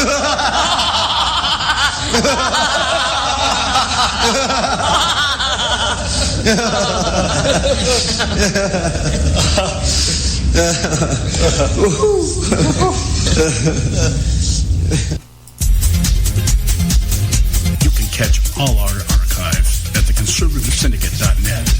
The Conservative Syndicate. Real conservative talk from real conservatives. Term life insurance. It can be a powerful way to protect your assets and your family. You work hard to earn and save your money to build a nest egg for the future. Don't let it get wiped out because you didn't plan ahead. Take the time now and make a small investment in $500,000 or more in quality term life insurance. Call the Term Lifeline and let us shop the best companies to give you the lowest rates. We specialize in policies of $500,000 and above. Ask about some of our 10 and 20-year fixed rate plans with guaranteed rates. Call the Term Lifeline right now for your free insurance quote. 800-870-3609. 800-870-3609. You owe it to yourself to protect your family and your assets. Make term life insurance part of that plan. Call the Term Lifeline right now. 800-870-3609. 800-870-3609. Hey folks, if you're like me, you don't place a whole lot of trust in today's media for the real truth and facts regarding the volatile world of finance and politics. When I want the real scoop on money, I go to the most trusted source I know, my good friend and colleague, Bob Cardoso. Bob is a noted expert with a PhD in international finance who airs his nationally known, globally syndicated show, Robert Cardoso Live, daily, Monday through Friday from 4 to 6 p.m. Pacific Time. With Bob, you'll get the right information at the right time from someone who knows his business and can help you make the right decision concerning yours. Again, Bob airs daily, Monday through Friday from 4 to 6 p.m. Pacific Time. Visit his website at robertcardosolive.com for information regarding stations and topics. That's robertcardosolive.com. Check Bob out. You'll be glad you did.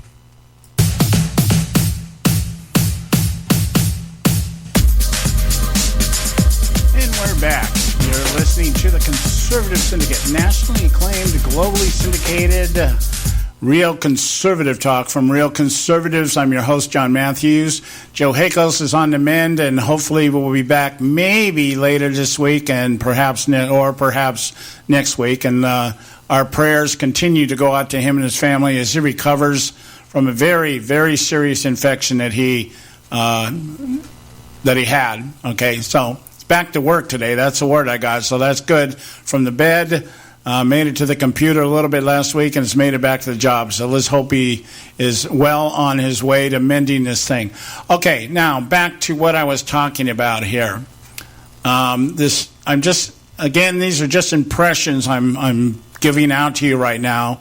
You're actually hearing how my brain works as I try to reason things out and analyze things. And the issue the main point that I'm trying to talk about right now and expound upon is this idea that the GOP seems more concerned with stopping Donald Trump than they do with supporting a candidate. I mean, the GOP establishment has never, as of to date, outside of a few rogues out there who have actually come out and endorsed candidates, but the Republican Party has not come out and said, we think that this is the guy. What they have done is come out and say, we don't think this is the guy.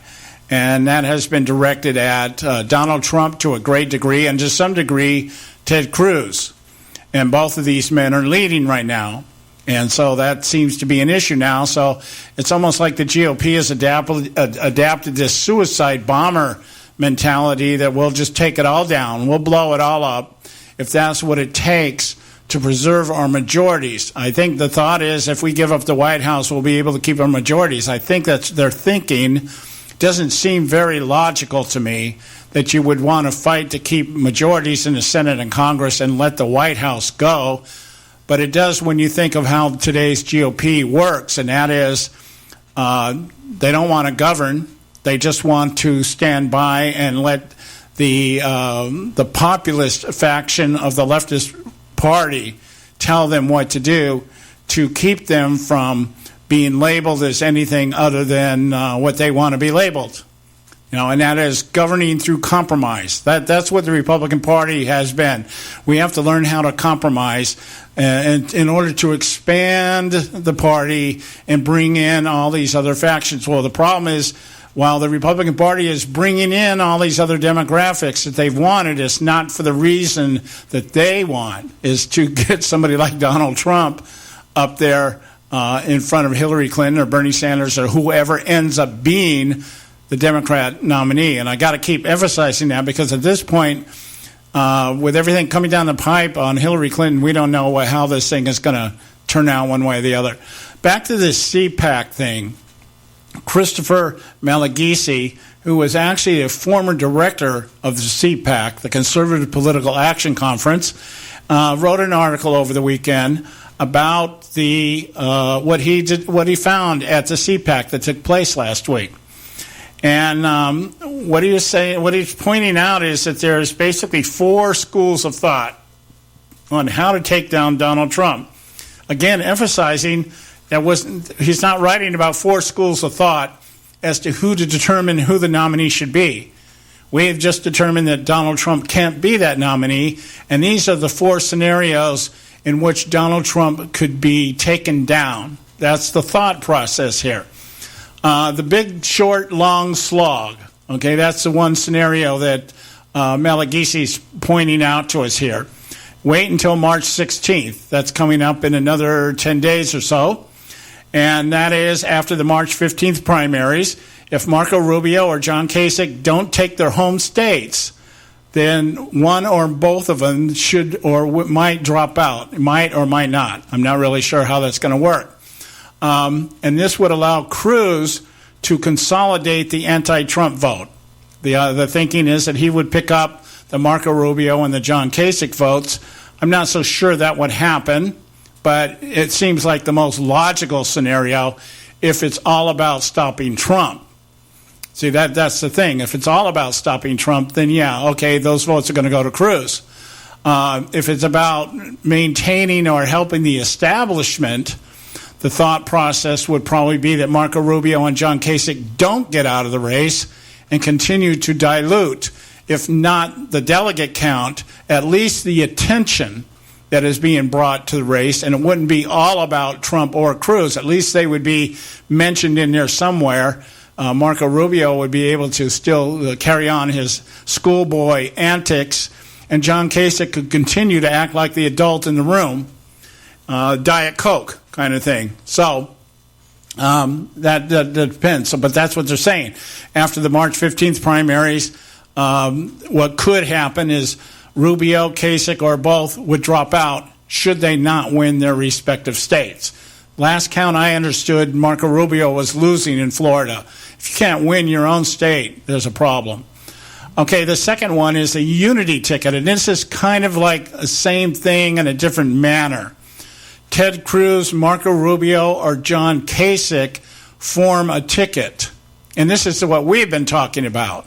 I've been floating the idea up until 2 weeks ago. I was floating the idea that a Rubio-Cruz ticket, because Rubio seemed to be on the rise, and he would be more of an establishment choice, and perhaps would, if he was the guy, then perhaps the GOP could finally say, okay, we can join forces here and we can endorse Marco Rubio ticket, and we can deal with Cruz if Marco Rubio is at the top of the ticket, that kind of thing. And that's what I was floating. But Rubio has been going into a very quick death spiral over the last couple of weeks. And so now it looks like the other way around. Let's say a Cruz-Rubio ticket, or God forbid, a Cruz-Kasich ticket, and solidify the voters that way and be able to bring more voters to the polls and vote that way and dilute and be able to keep Donald Trump from drawing too many more delegates. The danger I see in that at this point in time, just at this point in time, although I think perhaps this point in time is when it has to happen, is that it might discourage those people, the legitimate people that are coming out for Donald Trump. See, I think there is a illegitimate faction of people voting for Donald Trump, and those are Democrat plants. As I spoke earlier, the Thad Cochran theory, that perhaps we have Democrats crossing over because the Bernie Sanders, Hillary Clinton at this point is pretty much decided, and barring indictment of Clinton, Clinton's going to end up with a nomination there. So what the heck? Just, let's waste the vote. We don't need to be voting for Hillary when she's beating Bernie Sanders by double digits. And we'll just go and vote for Trump and hope that the best scenario we end up with is Trump facing Clinton, and Clinton can use the race card and the gender card to be able to stifle Trump and all the rhetoric and all the sexist talk that everybody accuses him of, and all the racist banter that everybody accuses him of. Because the media would jump onto that. I mean, Trump wouldn't be able to breathe without somebody thinking it's racist or sexist. So, so that's the unity ticket, that two of the other candidates gather their votes together and say, okay, we'll unite, bring your people over to me, and we'll be able to stop Trump. All right? Now, I don't know that it would be beneficial for Cruz to do that. I could see, if Rubio is able to win Florida, I could see him doing that with Rubio. I cannot see him doing it with Kasich under any circumstance. But it remains to be seen. Weirder things have happened, So anyway, so that's the second scenario. Now, we got to go to our break. When we come back, I'll cover the last two in our closing segment here. So stay with us right here at the Conservative Syndicate. We'll be right back. You can catch all our archives at theconservativesyndicate.net. The Conservative Syndicate. Real conservative talk from real conservatives. Prices are for base buildings only. May not be available in some areas. Attention business owners, do you want a stimulus package that really works? Before you spend thousands of dollars more than you should on your next building project, listen to this. General Steel has a stimulus package designed to help you save as much as half the cost of conventional construction on your next building. As much as half. That's right. General Steel can save you thousands of dollars with a pre-engineered steel building designed for your business or church. How about a 50 by 100 foot building for under $30,000? So don't pay thousands more than you should without calling General Steel first, and save as much as half the cost and time of conventional construction. With the projected demand for steel in Japan and China, prices may be skyrocketing. 877-927-3360. 877-927-3360. 877-927-3360. Hey folks, if you're like me, you don't place a whole lot of trust in today's media for the real truth and facts regarding the volatile world of finance and politics. When I want the real scoop on money, I go to the most trusted source I know, my good friend and colleague, Bob Cardoso. Bob is a noted expert with a PhD in international finance who airs his nationally known, globally syndicated show, Robert Cardoso Live, daily, Monday through Friday from 4 to 6 p.m. Pacific Time. With Bob, you'll get the right information at the right time from someone who knows his business and can help you make the right decision concerning yours. Again, Bob airs daily, Monday through Friday from 4 to 6 p.m. Pacific Time. Visit his website at robertcardosolive.com for information regarding stations and topics. That's robertcardosolive.com. Check Bob out. You'll be glad you did.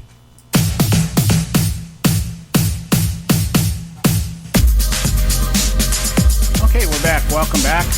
Conservative Syndicate coming to you live right now, and we are the show that brings you real conservative talk from real conservatives. And I am your host, John Matthews. Back to my conversation here. Christopher Malagisi, former director of CPAC, and he wrote an article over the weekend. I think, in fact, it came out yesterday, published it yesterday, talking about the scenarios that are put out there that could stop a Donald Trump nomination. emphasizing, of course, not what could win the nomination for a GOP candidate selected by CPAC. CPAC, Ted Cruz won the straw poll there. But rather than write about how do we unify behind Ted Cruz, it's how do we stop Donald Trump. See, that the narrative has been established, and even we conservatives have bought into it, as in the fact that we address things in this manner. How do we stop Trump? Not how do we stop the Democrats? Not how do we stop Obama? How do we stop the GOP elites? It's how do we stop Donald Trump? The one that nobody seems to think is worth winning, but is winning in the pure sense of the word anyway at this point in time. Favorability polls are still highly stacked against Trump, even though the delegate count has been evening out. Is that the word? Yeah, evening out. Trump right now has 382 delegates. Ted Cruz has 300. One of the scenarios I was talking about, just before the break, I was talking about the unity ticket, maybe a Ted Cruz, Marco Rubio ticket, and that would bring the Rubio people over into the Cruz camp, probably much more realistic than a Cruz Kasich ticket, because Kasich doesn't really have anything to bring with him other than his Diet Pepsi style of rhetoric. And so that seems a little unrealistic. Another one that's being floated is an actual Rubio Kasich ticket, which I think would be a complete waste of time, given that neither one of these people have amassed any number of delegates that would make any impact on what's going on between Cruz and Trump. And not only that, but if they can't win their own states, then why would you want to put them on a ticket? I mean, the worst case scenario, Rubio loses Florida and Kasich loses Ohio. Yeah, and then you're going to put these two people together on a ticket. Their own states don't want them. I'm really interested in, I don't know how Rubio's going to do in Florida. I don't think he'll win Florida. I don't know. It's kind of like, I don't know how bad he's going to lose. I mean, he's attached to Bush. He is a protege of the Bush family and the Bush administration. But I'm really kind of wondering what's going to happen if Kasich doesn't win Ohio. Think about this, because all this guy talks about is what he has done in Ohio. What he has done. If he's not talking about working on the budget under the Reagan administration, all we're hearing about is what he has done to make Ohio the greatest place on earth.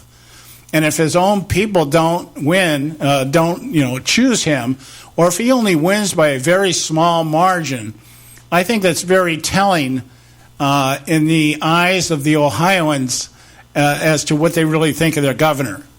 I mean, we're talking about people that elected John Boehner to like too many terms in office, okay? So I don't know how that's going to play out, but that to me is going to be more telling as to whether Kasich has any real perception as to how effective or ineffective he has been as governor of Ohio, which actually would put him into the Republican template of thinking he's a God's gift to the world, that kind of thing. So anyway, we'll see how that plays out. Number 3 on this list by Christopher Malagisi from CPAC is that all three of the big candidates, or all three candidates, Trump, Cruz, and Kasich, form an alliance to keep Trump from amassing the required number of delegates. That means that, as I said earlier, they all stay in the race, and they all do their best to try to liquidate or dilute the number of delegates that are out there, keeping Trump from getting the majority he needs, 1,273, which would lead to the broker convention that we have been talking about on this show for the better part of 6-7 months. That's what they would actually work towards, a broker convention. And I guess the idea would be at that convention, who gets picked. Now, I'm sure each one of these candidates would figure they would be the one that would be picked, and that's why they would join this alliance. But that the GOP elitists have not really endorsed any candidate. They've